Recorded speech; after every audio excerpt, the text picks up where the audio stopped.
तो इस पूरे मामले से जुड़ा हुआ एक बड़ा अपडेट आपको देते हैं, जहां अतुल सुभाष ने आत्महत्या कर ली है, हर कोई जानता है, लेकिन आत्महत्या के पीछे की वजह क्या थी वो 1.5 घंटे की वीडियो में निकल करके सामने आता है। अब इसकी तफ्तीश करने के लिए जैसे ही पुलिस जौनपुर पहुंचती है, उसके ससुराल पहुंचती है, उसके ससुराल वाले वहां से गायब हो जाते हैं भागते हुए। हालांकि मीडिया के कैमरों में जरूर कैद हुए हैं, लेकिन आरोपी निकिता की मां निशा सिंघानिया और बाइक से भाई दोनों ही भाग जाते हैं। जौनपुर में निकिता का घर पे ताला लगा हुआ है। जो 1.5 घंटे का वीडियो पहले इंजीनियर अतुल सुभाष ने सुसाइड के पहले बनाया था, वो जैसे ही सामने आता है तफ्तीश शुरू की जाती है और जौनपुर में अतुल के ससुराल वाले इस सब के बाद घर से गायब हो जाते हैं। बेंगलुरु पुलिस वहां पहुंची थी जांच पड़ताल करने के लिए, लेकिन उसके पहले ही आरोपी निकिता की मां और बाइक से भाई उसका फरार हो जाता है। जौनपुर में निकिता का घर है और अब एक एक करके सच निकल करके सामने आ रहा है किस तरीके से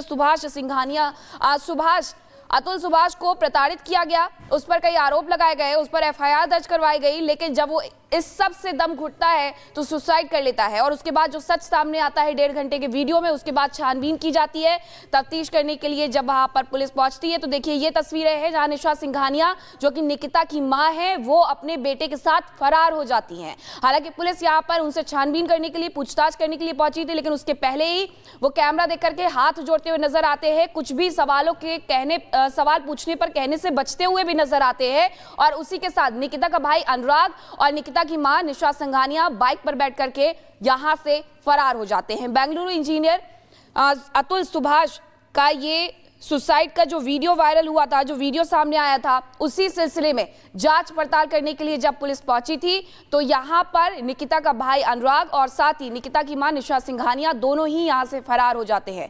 हालांकि पुलिस कुछ पूछताछ करती है, उसके पहले ही ये दोनों फरार हो जाते हैं और इनकी तस्वीरें भी सामने आती है कि दोनों ही बाइक पर, माँ बेटे बाइक पर बैठ करके यहां से भाग जाते हैं। पुलिस इनसे अभी तक पूछताछ नहीं कर पाई है, लेकिन अब इनकी फरार कहाँ हुए हैं इस बारे में भी छानबीन चल रही है। तो ये तस्वीरें उस वक्त की है जब दोनों ही माँ बेटे जौनपुर में जब पुलिस पहुंचती है, बेंगलुरु पुलिस, उसके पहले ही फरार हो जाते हैं कि उनसे कोई पूछताछ हो सके कि आखिरकार पूरा सच क्या है। 1 मिनट आ तो जाइए, 1 मिनट सुन तो लीजिए। तो देखिए लगातार हम आपको तस्वीरें दिखा रहे हैं कि कैसे जो माँ और भाई है दोनों फरार नजर आ रहे हैं। लेकिन आपको बता दें कि जो पीड़ित परिवार है वो लगातार गुहार लगा रहा है कि उनके बेटे को इंसाफ मिले और परिवार वालों का रो रो कर बुरा हाल है। कुछ तस्वीरें और अपडेट आपको इस रिपोर्ट के जरिए बताते हैं।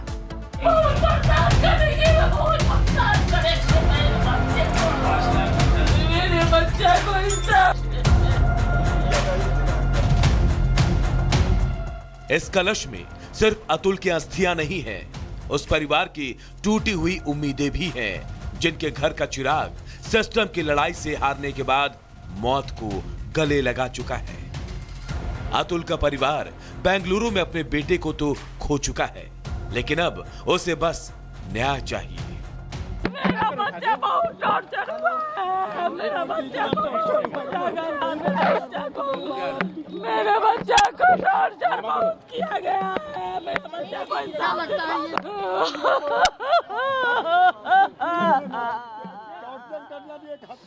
मेरे बच्चे को बहुत टॉर्चर किया गया, मेरा बच्चा बहुत परेशान हो गया। बेटे की मौत से अतुल का परिवार बदहवाश है, तो निकिता सिंघानिया का परिवार मीडिया से दूरी बना रहा है।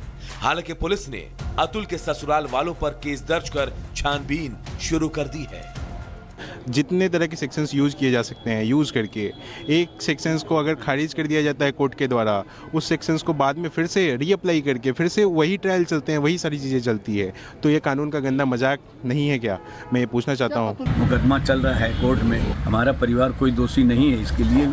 सुभाष जो आरोप लगाने सारा निराधार है। जो निकिता है वो बाहर है, वो जब आ जाएगी तो सारी हर चीज का जवाब देगी।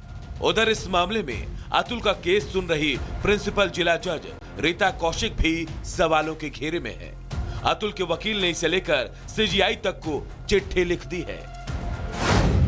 चिट्ठी में जौनपुर के प्रिंसिपल जिला जज रीता कौशिक के खिलाफ जांच का आदेश देने की मांग की गई है। अतुल सुभाष ने खुदकुशी से पहले जारी किए गए वीडियो और सुसाइड नोट में रीता कौशिक का नाम लिखा है। जज रीता कौशिक पर घूसखोरी, भ्रष्टाचार और प्रताड़ित करने के आरोप लगाए थे। आरोप है कि रीता कौशिक ने मार्च 2023 में 5 लाख रुपए रिश्वत मांगी थी। कुछ लोग मेरे पीछे आपको नजर आ रहे होंगे, कोई सहरा पहना हुआ है, कोई तख्तिया लिया हुआ है, कोई एक होर्डिंग लेकर के, ये काफ़ी यंग है, ये नज़र आ रहे हैं, जिन्होंने लिखा है कि ये हस्बैंड सुसाइड है। ये बता रहे हैं आपके भाई है, क्या हुआ था, और काफ़ी ये भी यंग नज़र आ रहे हैं। जी, मेरे भाई की शादी हुई थी 8 दिसंबर 2022 को, और शादी के बाद से जो उनकी वाइफ थी वो उनसे पैसे की डिमांड करने लगी। भारतीय न्याय व्यवस्था का मानना है कि देरी से मिला न्याय एक तरह का अन्याय है, लेकिन अतुल को तो जीते जी न्याय नहीं मिला। क्या मौत के बाद मिलेगा? Bureau report, Republic Bharat.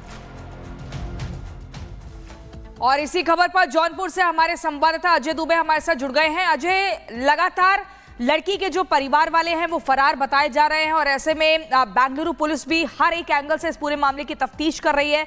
इस वक्त क्या कुछ अपडेट है? और बिल्कुल तफ्तीश कर रही है। और कल देर रात की जो तस्वीरें कि कैसे जो लड़की की माँ है घर से निकलती है, और घर से निकलकर कहाँ जाती है, घर से निकलकर वो जौनपुर के बाजार में एक होटल के रिसेप्शन पे पहुंचती है। उस होटल के मैनेजर के संग हम मौजूद है। ये वो होटल है और ये मैनेजर है। जरा बताइए मैनेजर साहब, कल रात में तकरीबन 11 बजे का समय रहा होगा जी, कौन आया था आपके होटल के? एक लेडीज आई थी, नाम तो नहीं बता सकते, लेकिन रो रो का उनका बुरा हाल था। हाँ, बहुत ज्यादा रो रही थी कि मुझे फंसाया जा रहा है, या ऐसा वैसा कुछ ढेर सारी बातें अपनी कह रही थी कि हाँ, क्योंकि बहुत ज्यादा ही रो रही थी, अपनी बातें रख रही थी कि वो मेरे साथ गलत हो रहा है, सही हो रहा है, यही सब ढेर सारी बातें कर रही हैं। हाँ, हमने जबकि पूछा आप कौन, तो बताएं उसी मैटर को लेकर बताएं जो बंगलोर वाले मैटर। हाँ, उनकी मेरी बात हुई। और सेकेंडरी ये हमने पूछा कि आपकी बेटी कहाँ है, तो उन्होंने आनाकानी किया, कुछ भी बताने से हटी। उसके बाद मैंने पूछा आप यहाँ कैसे आ गए हमारे होटल में, आपको इतनी रात को होटल में आने की कोई आवश्यकता नहीं ना, रात का समय है। सेकेंडरी ये तो करें दवा लेने जा रहे थे, हमके दवा लेने आप जा रही थी, यहाँ कैसे आ गए? तो रो रही थी बहुत ज्यादा। लड़का एक बाइक से, क्योंकि घर से वो वहां से बाइक से निकली थी, तो एक लड़का बाइक से लेकर आया, छोड़ा, तो आई वो रिसेप्शन पे बैठ गई। हाँ, रिसेप्शन बैठ के आके रोने लगी, हमको मिलवाइए, ऐसा है, मीडिया वालों को उल्टा पुल्टा बोलने लगी। फिर हमने कहा कि क्या जरूरत है आपको बोलने की, जो होना है आगे चल के कानून करेगा अपना काम। और उसके बाद एक गाड़ी आती है और उन्हें लेकर जाती है। क्या देखा था आपने? एक गाड़ी आके 4 व्हीलर से वो बैठ के जाती हैं बड़े प्यार से। अच्छे से। अब जो भी उनका निजी मैटर हो। इससे ज्यादा कल देर रात वो जब निकलती हैं तो अपने घर से निकलकर जौनपुर के बाजार में जो ये होटल है वहां पर पहुंचती हैं और इस होटल के रिसेप्शन में बैठी रहती है। तमाम मीडिया कर्मी उन्हें इस विषय में सवाल करने के लिए खोज रहे थे। रिसेप्शन पर जाती हैं, वहां पर रिसेप्शन पे जो मैनेजर होता है वो पूछता है आप कौन है। रो रो के मैनेजर का बताना है कि बुरा हाल है। मैनेजर ने वो तस्वीरें भी हमें दिखाई कि कैसे वो रिसेप्शन पे बैठी हुई है। सच क्या है, वो बेंगलुरु पुलिस जानने के लिए पहुंची थी, लेकिन उसके पहले ही वो फरार हो जाती है, यही सच है। लेकिन इस सब के बीच अतुल सुभाष जिसने सुसाइड की है उसने क्या कुछ कहा था, आपको वो सुन पाते हैं। मेरा नाम अतुल सुभाष है, मैं तकरीबन 34 साल का हूँ, बैंगलोर में रहता हूँ।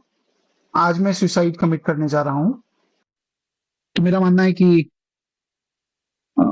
मुझे खुद को ही खत्म कर लेना बेस्ट है मेरे लिए, क्योंकि जो मैं पैसे कमा रहा हूँ उसी से मैं अपने दुश्मन को बलवान बना रहा हूँ। वही पैसे मुझे ही बर्बाद करने के लिए यूज हो रहे हैं और ये साइकिल बढ़ता ही रहेगा, है ना। मेरे ही टैक्सेस के पैसे से ये कोर्ट, ये पुलिस सिस्टम मुझे और मेरी फैमिली को और बाकी लोगों को भी हैरास करेगा जो अच्छे लोग हैं। तो जो सप्लाई है वैल्यू का उसी को खत्म कर देना चाहिए। और anyway gave me a suggestion क्या they told me to commit suicide, and I think they are right. That's the right solution what they've suggested me. So I'm कि मेरे मरे हुए शरीर के आसपास मेरी पत्नी या उसका परिवार की तरफ से कोई नहीं आना चाहिए। तीसरा, मेरा अस्थि विसर्जन तब तक नहीं होना चाहिए जब तक मेरे हरासर्स को पनिशमेंट नहीं मिलता है, तो मेरा अस्थि विसर्जन ना हो।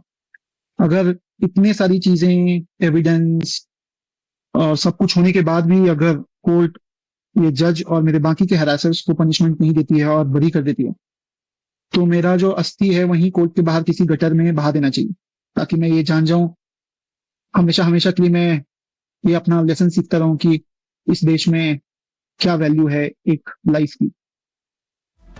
देखिए, मौत से पहले अतुल ने क्या कहा वो हम आपको सुनवा रहे थे, लेकिन इंसाफ की गुहार लगाते हुए इस वक्त परिवार नजर आ रहा है। इस पूरे मामले को लेकर और ज्यादा जानकारी आपको ग्राफिक्स के जरिए हम देते हैं। अतुल को इंसाफ कब ये सबसे बड़ा सवाल है। और देखिए, बेंगलुरु पुलिस जांच के लिए जौनपुर पहुंची और ये भी आपको बता दें कि अतुल सुभाष के ससुराल के जो लोग हैं वो फरार बताए जा रहे हैं। इससे पहले आपको फुटेज भी हमने दिखाया था कि मां और भाई बाइक पर फरार होते हुए नजर आए थे। वकील अलक आलोक ने CJI chief justice of India को पत्र लिखा है और आपको ये भी हम बता देते हैं कि जिला जज रीता कौशिक पर कार्रवाई की मांग इस पत्र में की गई है कि आप कड़ी कार्रवाई करें, क्योंकि जज की तरफ से भी पैसे मांगे गए थे। जज रीता पर अतुल से रिश्वत